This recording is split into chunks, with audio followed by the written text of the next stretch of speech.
읽을 말씀은요, 디모데후서 1장 5절 그리고 3장 14절에서 17절 말씀입니다. 제가 우리 함께 5절은 같이 읽었으면 좋겠어요. 우리 5절은 한 목소리로 읽고요, 14절부터 17절까지는 교독하여 읽도록 하겠습니다. 우리 1장 5절 말씀 한 목소리로 읽겠습니다. 이는 내 속에 거짓이 없는 믿음이 있음을 생각합니다. 이 믿음은 먼저 내 외조모 로이스와 내 어머니 유니게 속에 있더니 내 속에도 있는 줄을 확신하노라. 아멘. 그 다음은 디모데후서 3장 14절에서 17절, 제가 한 절 여러분이 한 절 이렇게 교독하여 읽도록 하겠습니다. 그러나 너는 배우고 확신한 일에 거하라. 너는 네가 누구에게서 배운 것을 알며 또 어려서부터 성경을 알았나니 성경은 능히 너로 하여금 그리스도 예수 안에 있는 믿음으로 말미암아 구원에 이르는 지혜가 있게 하느니라. 모든 성경은 하나님의 감동으로 된 것으로 교훈과 책망과 바르게 함과 의로 교육하기에 유익하니 이는 하나님의 사랑으로 온전하게 하며 모든 선한 일을 행할 능력을 갖추게 하려 함이라. 아멘. 여러분, 지난 주 주일에 우리는 여기서 주님을 함께 예배했지만 인디애나에서 가장 큰 행사인 인디 500라는 레이스 대회가 있었습니다. 여러분 아셨는지 아마 다 아셨겠지만 인디 500가 한동안 전 세계에서 가장 큰 레이싱 트랙이었다고 해요. 진짜 couple of million people인가가 와서 그거를 보고 떠났다고 합니다. 그래서 그런지 한동안 정말 이번 주 내내 제 친구들의 소셜 미디어를 보면 다 내용이 인디 500에 대한 내용이었어요. 정말 아침부터 가서 하루 종일 바베큐 구워 먹고 이제 또 그 다음 날도 바베큐하고 이제 그런 사진을 많이 올렸더라고요. 근데 여러분, 그렇게 SNS에 사진을 올리면 그 사진은 평생 지워지지 않고 갈까요? 제가 감사하게도 이제 결혼한 지 한 달이 되었는데 이제 결혼식 준비하면서 몇 가지 얘기했던 것 중에 우리 먼저 하늘나라에 가셔서 이제 먼저 천국에 가셔서 그 우리 결혼식을 축하해 주시지 못하는 가족들 사진을 이렇게 방명록 쓰는 데다 올려놓자라고 하고 그 사진을 올려놨었습니다. 이제 그 사진들 보면요, 여러분 사진에 프린트 했었잖아요. 만약 우리가 그 프린트해서 갖고 있으면 그 사진은 평생 갈까요? 아마 시간이 지나면 사진의 잉크도 바래져서 사진의 색도 없어질 것이고 사진도 오랜 시간이 지나면 아마 건드리지 않았다고 하더라도 없어질 겁니다. 그럼 여러분, 우리가 하는 말들은 평생 남을까요? 아마 내 말을 기억하는 사람이 사라진다면, 또는 내 말을 녹화한 디스크가 사라진다면, 그 메모리가 사라진다면, 또는 그 클라우드 서버가 사라진다면 그 말 또한 없어질 겁니다. 그럼 내가 지금까지 살면서 이루었던 성과들은 평생 남을까요? 그것 또한 누군가가 이룬 성과로 대체될 겁니다. 여러분, 그런데 정말 쉽게 지워지지 않는 것이 한 가지 있습니다. 그것은 부정적인 것 하나, 나쁜 것 하나, 좋은 것 하나가 있다고 생각하는데, 하나는 과거에 받은 상처인 것 같아요. 과거에 받은 상처는 참 오랫도록 지워지지 않습니다. 그 과거의 상처를 보면, 그 사람을 보면, 내게 상처 준 사람을 보면 수십 년의 시간이 흘렀어도 그 상처 때문에 힘들어합니다. 시간이 고쳐주지 않는 게 상처인 것 같아요. 그런데 여러분, 우리가 상처를 기억하고 상처를 주면 안 되겠지만 또 한 가지 절대 지워지지 않는 게 있습니다. 이것은 상처보다도 더 지워지지 않는 거예요. 좋은 겁니다. 그게 뭐냐면 내가 다른 사람 마음에 남긴 신앙의 흔적입니다. 여러분, 정말 좀 잔인한 말일지 모르겠지만 내가 누구한테 상처를 준 것은 오래 가요. 그 상처는 또 대물림 되기도 합니다. 근데 여러분, 그 상처를 오직 대체할 수 있는 것이 있으니, 그 상처를 치유할 수 있는 것은 단 하나예요. 뭐냐면 우리의 신앙으로, 복음으로 그 상처를 치료하는 것이죠. 여러분, 복음으로 치료된 그 상처는, 복음으로 치료된 것은요, 그게 간증으로 변하고, 그 간증은 어떻게 되느냐, 10대, 20대, 그러니까 10대, 20대, 30대, 100대, 1000대를 거쳐서 그 신앙의 유산은 물려 질 수 있다는 것입니다.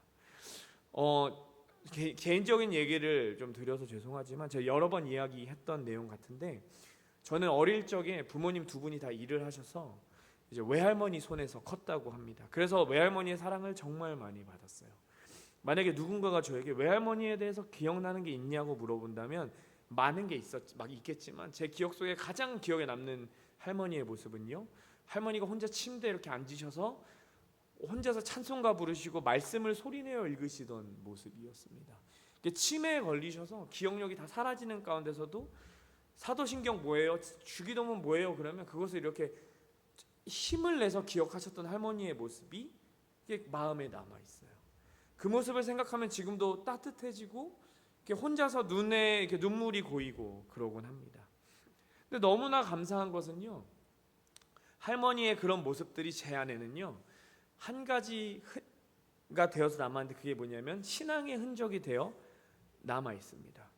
할머니의 삶, 그리고 그 할머니와 하나님의 관계는 그 할머니가 침대 끝머리에 앉으셔서 혼자 열심히 찬양하시고 말씀 보시면서 있던 모습으로 제게는 그 할머니의 인생이 그 한 장면으로 남아있게 됩니다.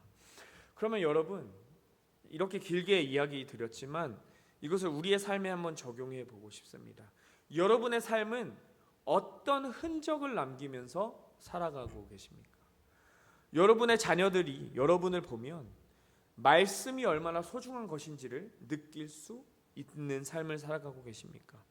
여러분의 직장 속에서, 여러분의 교회 속에서, 여러분의 교회 일 가운데서, 친구 관계 속에서 여러분의 삶을 통해 얼마나 많은 이들이 저 사람을 보면 나는 예수 그리스도의 흔적을 느낄 수 있어 라며 말하면서 살아가고 있습니까? 혹은 우리는 말은 많이 했지만 삶으로는 아무것도 드러내지 못하는 삶을 살아가고 있지는 않습니까? 지난 수예배들을 이렇게 맞던 말씀을 한번 좀 정리해 보고 싶습니다. 4주 전 수예배 때는요, 사사기 말씀을 통해서 기준이 사라진 시대를 살아가고 있다라고 말씀드렸어요. 그게 뭐냐면 하나님의 말씀을 기준으로 삼지 않고 내가 원하는 것, 내 눈에 좋아 보이는 것만을 따라가는 시대에 살고 있다. 근데 그 가운데서 우리는 시대의 흐름이 아니라 시냇가에 심긴 나무처럼 흔들리지 않는 삶을 말씀에 뿌리 내려야 된다라는 말씀을 드렸고요. 그 다음 주에는 시험은 단순히 우리를 흔드는 것이 아니라 시험이 찾아왔을 때 우리의 진짜 믿음이 드러나고 그 시험을 이기는 힘은 오직 말씀뿐이다라는 말씀을 드렸습니다. 그래서 오늘은 이것에서 조금 더 나아가고 싶습니다. 그럼 나는 우리가 뿌리 내렸다는 말씀을 통해서, 우리가 시험을 이기겠다고 읽고 있는 말씀을 통해서, 묵상하고 있는 말씀을 통해서 이 말씀이 내 삶 속에 들어와서 나는 이 말씀을 통해 어떠한 흔적을 남기며 살아가고 있는가에 대해서 오늘 생각해 보고 싶어요.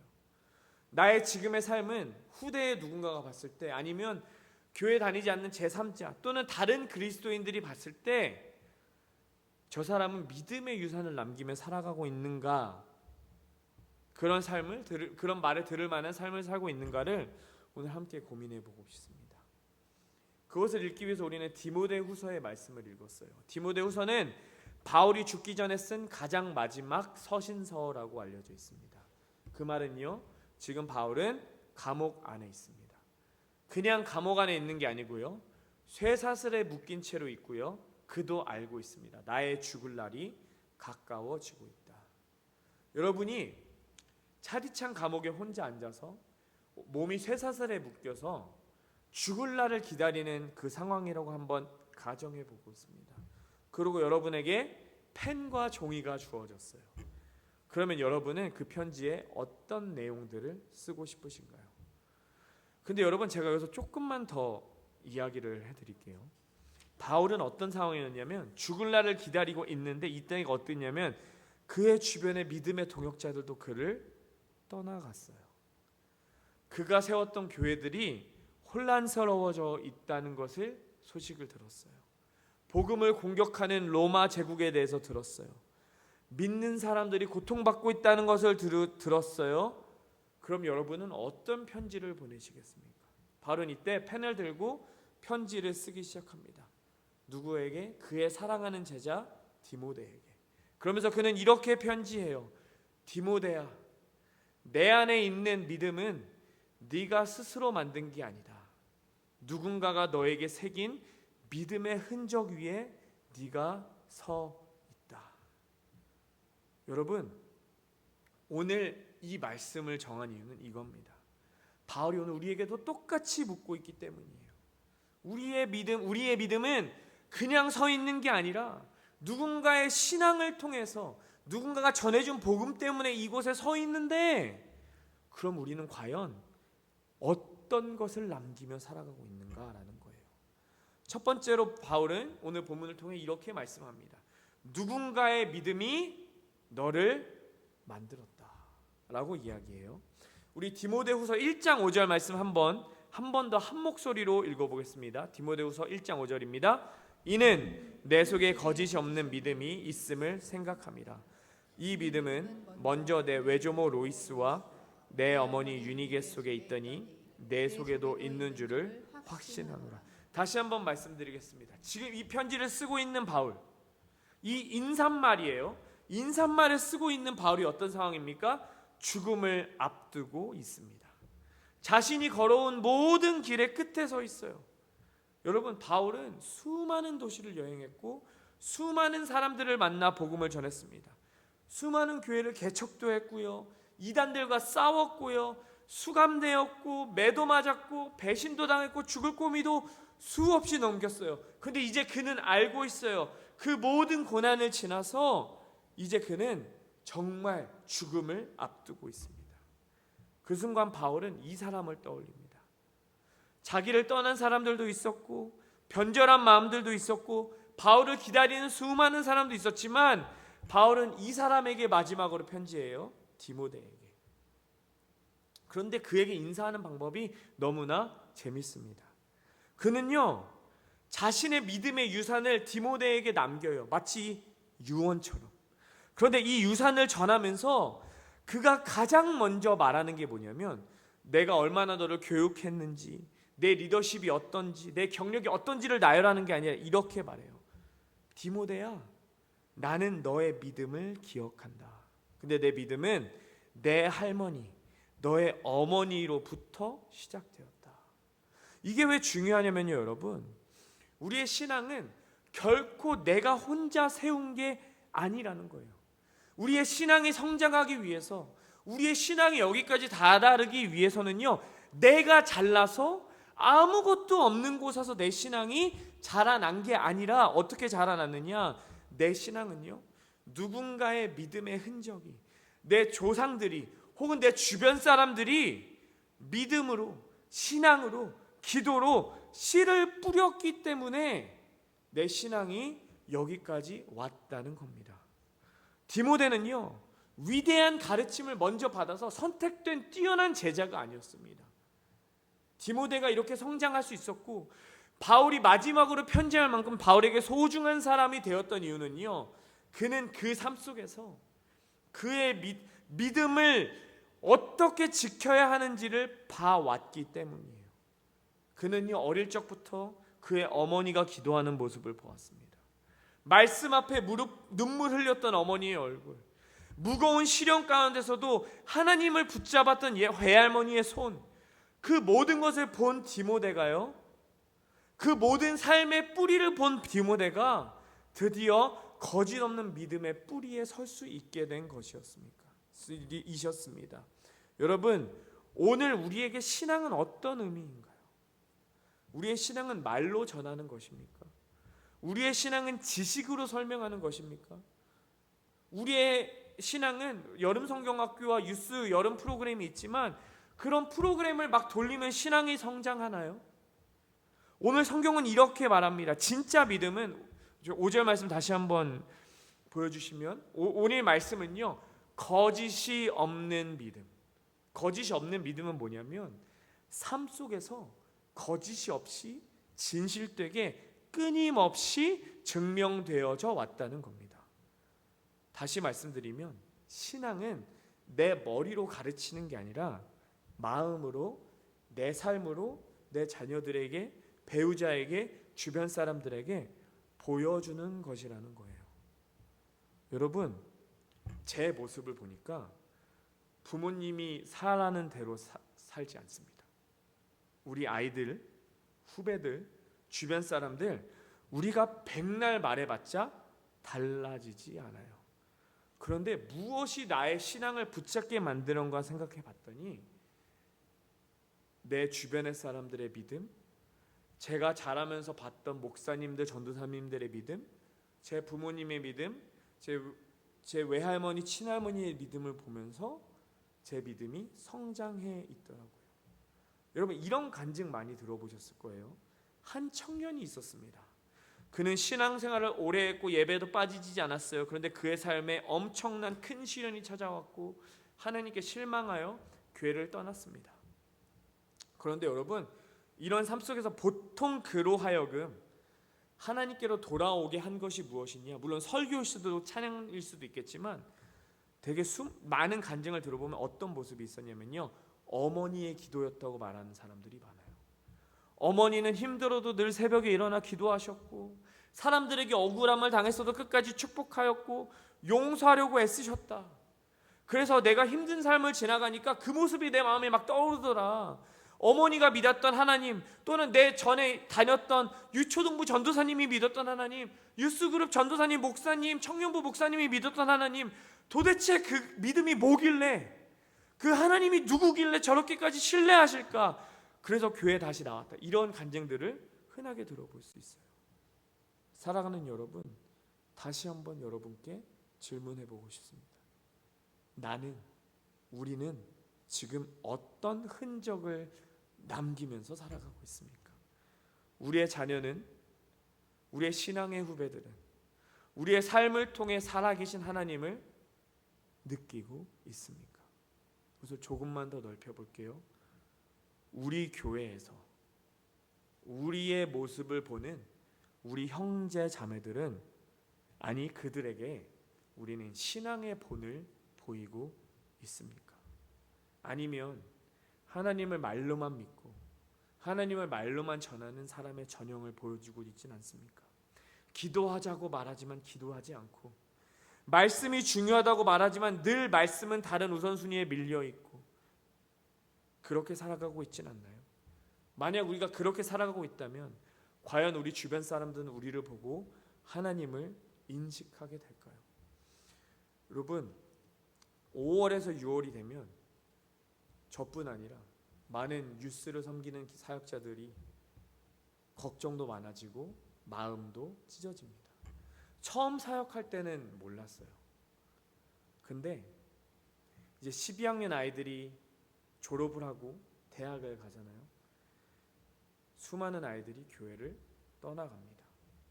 그런 모습을 보면서 참 마음도 아프고 걱정도 되고 어떻게 해야 되냐 이런 고민이 들어요. 처음 사역을 시작했을 때는 나는 아이들에게 설교 준비 잘해서 설교하고, 나는 아이들에게 말씀 준비 잘해서 말씀 가르치고, 이것저것 잘하면 되겠지, 그게 아이들에게 가르치는 거라고 생각했었습니다. 물론 중요하죠. 근데 요즘 들어서 어떤 게 더 느껴지냐면요, 내가 유스 사역자로서, EM 사역자, 아니 전도사였을 때, 목사가 됐을 때 진짜 중요한 게 뭘까 생각했을 때 그게 뭐냐면, 제가 먼저 우리 아이들에게 말씀대로 살아가는 모습을 보여주는 거더라고요. 제가 먼저 사랑할 수 없는 사람을 사랑하는 모습을 보여주는 거더라고요. 제가 먼저 모든 사람들이 포기할 수 없다는 것을 포기하는 모습을 보여주는 거더라고요. 그러면 언젠가 그 아이들 마음속에, 아, 그 목사님이 그랬었지, 그 집사님이 그랬었지, 그 장로님이 그랬었지라고 깨닫는 순간이 오더라는 겁니다. 여러분, 우리는 오늘 함께 정직하게 다시 한번 물어보고 싶어요. 나는 지금 누군가에게 신앙의 본을 보여주고 있습니까? 나는 신앙의 계보를 잇고 있습니까? 아니면 그 신앙의 계보를 끊고 있습니까? 우리의 예배, 우리의 말투, 우리들이 쓰는 소비, 우리의 표정, 우리의 분노, 우리의 인노, 우리의 결정들이 뭐 하는 것들이냐면 이것들이 쌓여서 주변 사람들에게 신앙의 흔적이 된다는 거예요. 근데 이 흔적이 왜 중요하냐면요, 이 흔적은요 내 자녀에게만 남기는 게 아니라 이 흔적이 우리를 넘어서 다음 세대의 신앙을 키워내고요, 그 다음 세대의 신앙이 키워났을 때 우리 교회가 살아나고요, 교회가 살아났을 때 하나님의 역사가 쓰여진다는 거예요. 여러분, 바울은 이렇게 확신합니다. 1장 5절 말씀 다시 보면 내 안에 거짓 없는 믿음이 있을 줄을 나는 확신한다. 어떻게 확신했을까요? 그는 디모데의 삶 속에서 그 믿음을 받기 때문입니다. 오늘 바울이 우리에게 편지를 쓴다면 나는 너의 속에 있는 거짓 없는 믿음을 본다 라는 말을 들을 수 있을까요? 너는 누구의 삶에 믿음의 흔적을 남기고 있다, 그런 말을 들을 수 있을까요? 그런 말을 들을 수 있기를 축복드립니다. 여러분, 그럼 우리가 진짜 남겨줘야 될 믿음의 유산은 뭘까? 진짜 믿음의 유산은 오늘 디모데후서에 보니까 말씀의 삶입니다. 영어로 하면 life rooted in the word. 말씀에 뿌리 내린 삶이에요. 우리 함께 14절에서 3장 14절에서 17절 제가 한 절 여러분이 한 절 한 번 더 교독하겠습니다. 그러나 너는 배우고 확신한 일에 거하라. 너는 내가 누구에게서 배운 것을 알며 또 어려서부터 성경을 읽었나니 성경은 능히 너로 하여금 그리스도 예수 안에 있는 믿음으로 말미암아 구원에 이르는 지혜가 있게 하느니라. 모든 성경은 하나님의 감동으로 된 것으로 교훈과 책망과 바르게 함과 의로 교육하기에 유익하니 이는 하나님의 사람으로 온전하게 하며 모든 선한 일을 행할 능력을 갖추게 하려 함이라. 아멘.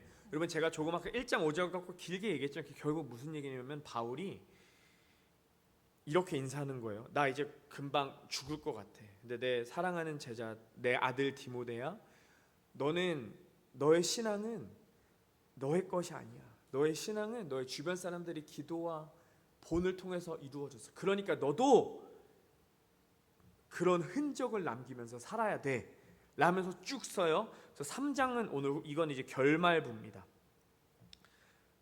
바울이 이렇게 말해요.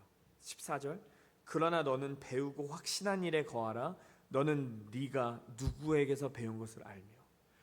그러니까 바울은 그러면은 너가 이제 그리스도의 흔적을 남기면서 살고 싶어. 그 흔적을 어떻게 남길 수 있을까? 이렇게 얘기합니다. 14절을 풀어 말씀드리면 이거예요. 디모데야, 이 시대가 아무리 험해져도 사람들은 진리를 떠나도 시험과 박해가 너를 흔들어도 너는 배운 것에 머물러라. 말씀 안에 살아 있어라. 그것이 신앙의 흔적을 남기는 방법이다라는 거예요. 여러분, 여기 재밌는 동사가 안 있습니다. 거하라라는 말씀이에요. 히브리어로요 메노라는 단어인데 이게 무슨 뜻이냐면 그냥 머무는 게 아니라요 집을 짓는 거예요. 뿌리를 내린다는 의미입니다. 뭐냐면 그리스도의 흔적을 남기면서 살아가고 싶으면 무엇을 해야 하느냐? 오늘 읽은 이 말씀이 그냥 한 번 읽은 말씀으로 흘려보내는 게 아니라 말씀을 읽고 또 읽고 속아 여물을 먹고 되새김질하는 것처럼 그 말씀이 내 삶에서 이루어질 때까지, 말씀이 뿌리 내릴 때까지 말씀 위에 인생을 세우라는 겁니다. 누구에게서 배운 것을 알며. 이것을 누구에게 배웠어요? 디모데는 이것을 그의 어머니에게, 그의 외할머니에게 배웠습니다. 여러분, 이 말씀은요 디모데가 그랬듯이 그의 어머니 유니게는 말씀을 그냥 외우고 읽은 사람이 아니라 말씀을 기준으로 살았던 사람이라는 거예요. 외조모 로이스도요 말씀을 통해 하나님과 동행했던 사람이라는 겁니다. 무슨 말씀 드리고 싶냐면요, 우리가 그리스도의 흔적을 남기고 싶고 복음대로 살아가고 싶다면 뭐 해야 되냐면요, 말씀을 듣고 말씀을 읽은 거에 만족하는 것이 아니라 내 삶에 말씀이 역사하도록 싸워야 된다는 거예요. 우리는 다 알아요. 말씀이 중요하다.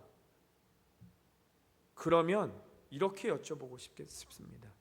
여러분이 오늘 읽은 말씀이요, 여러분이 오늘 하는 말들과 여러분이 오늘 하는 생각들과 여러분이 오늘 쓰는 시간들과 쓰는 돈들과 가정에서의 대화들과 일터에서의 결정 속에 얼마나 중요한 역할을 하고 있습니까?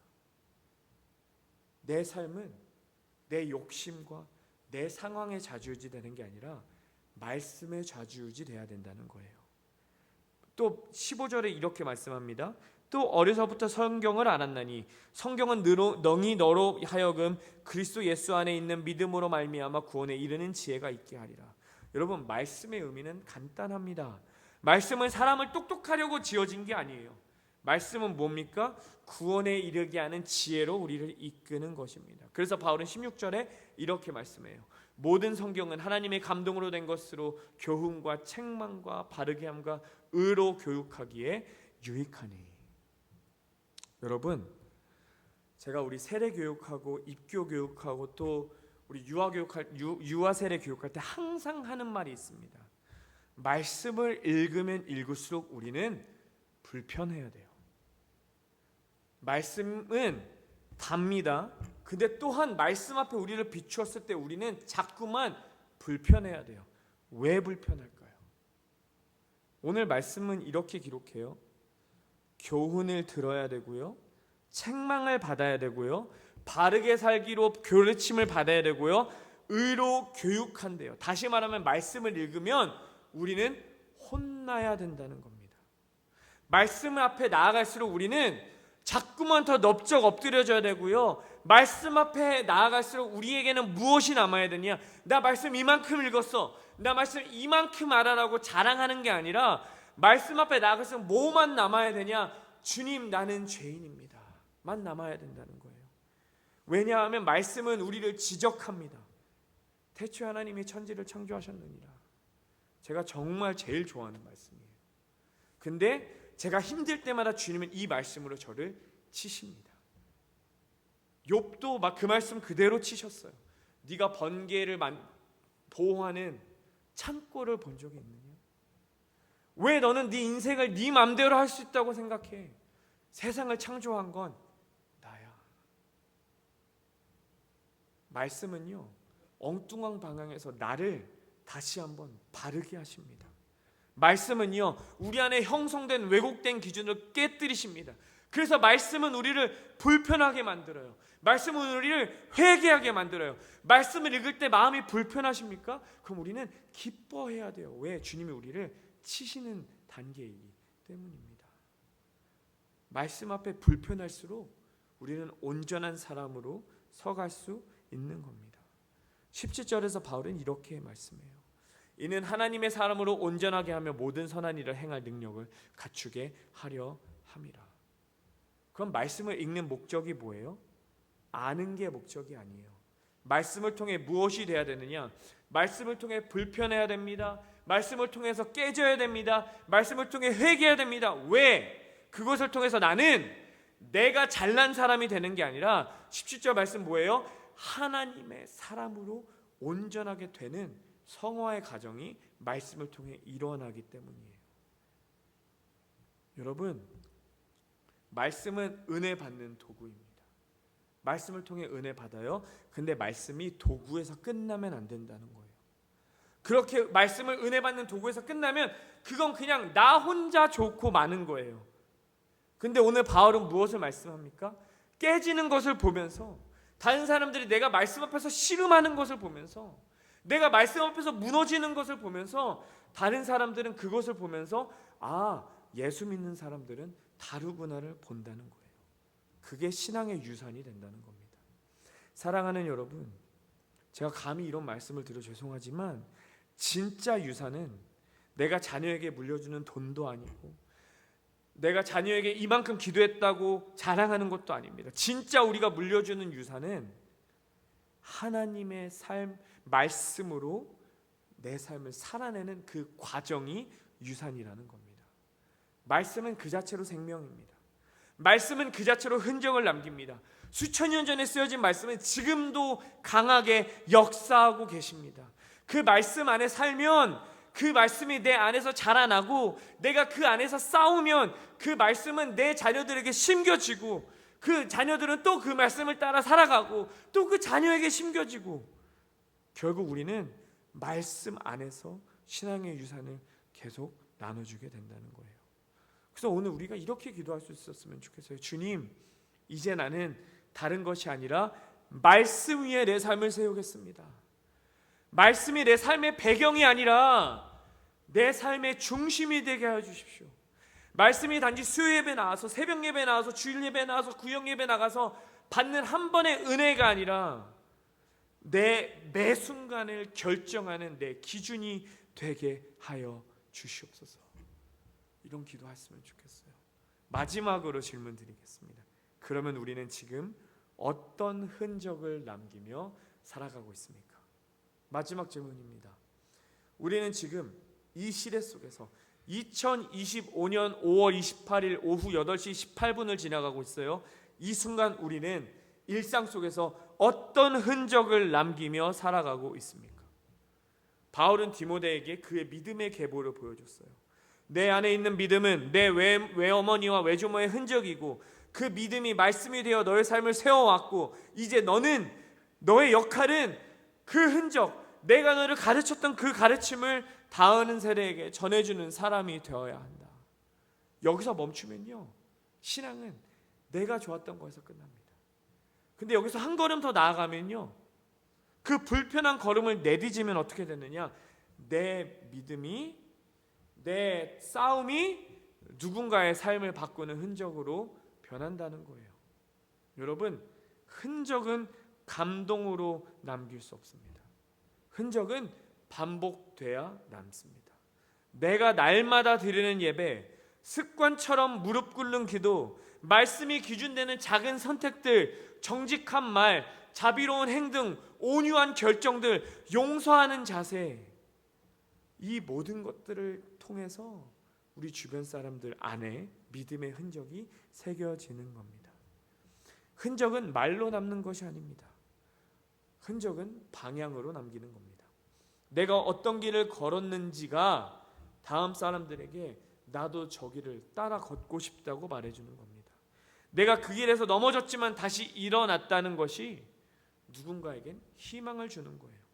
내가 하나님을 붙잡았더니 라는 그 간증이 내가 아닌 다른 사람들에겐 신앙의 기준이 되는 겁니다.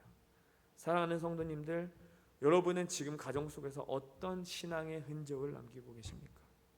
여러분의 자녀들이, 여러분의 배우자가, 여러분의 이웃들이 여러분을 보며 하나님을 경험하고 계십니까? 여러분의 직장 속에서는 어떠한 흔적을 남기고 계십니까? 정직, 겸손, 믿음의 태도, 세상과 다르게 살아가는 선택이 누군가에게 도전이 되고 있습니까? 우리의 인생은 그 자체로 하나의 복음의 이야기가 될 수 있습니다. 우리가 많은 말을 하지 않아도 때로는 우리가 살아가는 삶을 통해서 복음의 흔적이 흘러나오고 사람들은 그것을 통해 예수님을 경험할 수 있습니다. 그들은 우리를 통해 예수 믿으면 저렇게 사는 거구나. 신앙이라는 건 고난 속에서도 포기하지 않는 거구나. 그 포기하지 않는 것은 하나님 때문이구나. 하나님의 사람은 아무도 보지 않을 때도 저렇게 살아가는 사람들입니다. 우리는 그런 복음을 입고 살아가는 존재가 될 수 있었으면 좋겠습니다. 마지막으로 흔적은요, 의도적인 삶을 만들어냅니다. 우리는 무엇을 남기고 싶습니까? 누구의 인생에 그 흔적을 새기고 싶으십니까? 또 여러분이 후에 떠나간 자리에는 무엇이 남기를 원하십니까? 바울은 디모데에게 그의 마지막 유언과 같은 서신서를 쓰면서 그의 신앙을 유산으로 남겨주었습니다. 여러분, 오늘 말씀을 보니까 저도 이런 말씀 드려 죄송하지만 우리는 이 땅에서 잠깐 살다 가는 나그네입니다. 하지만 그 짧은 시간 동안요, 우리는 영원에 남을 흔적을 새길 수 있어요.